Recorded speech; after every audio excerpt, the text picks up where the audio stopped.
C'était pour moi une occasion de préciser un peu ce qui se passait au Bénin.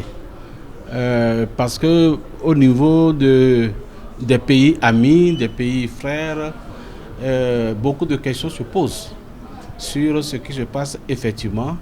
Parce qu'à travers la presse internationale, à travers les réseaux, ils sont mal informés.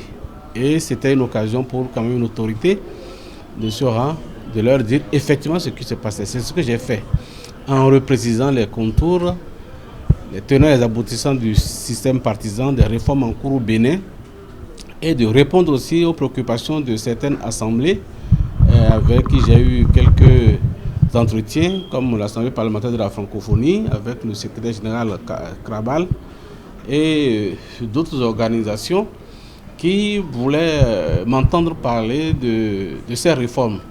Alors j'ai reprécisé que les réformes étaient les bienvenues et que actuellement, de 250 partis, avec les réformes, sans enfreindre à la loi, nous avons essayé de repréciser que nous avons recadré les conditions de création d'un parti. Aujourd'hui, nous avons une dizaine de partis véritablement nationaux et je pense que c'est un exemple qui a fait tache d'huile et que beaucoup aimeraient bien copier par rapport à ce qui se fait chez nous. Donc, nous sommes sur la bonne voie et beaucoup nous admirent par rapport à nos réformes. Au-delà de tout ce qu'on peut dire à l'interne, on nous suit correctement et on apprécie à sa juste valeur ce qui se passe effectivement. Donc, c'était une occasion pour moi de repréciser cela, d'expliquer pourquoi nous en sommes arrivés à deux partis qui sont allés aux élections.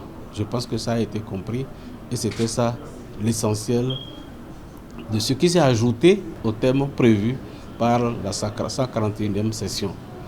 Alors voilà, donc moi je suis arrivé plus tôt que prévu, compte tenu de la session budgétaire qui s'annonce et qu'il faudra mieux préparer, laissant sur le terrain là-bas en Serbie les honorables députés qui m'ont accompagné et qui continuent de travailler avec leur père jusqu'à vendredi.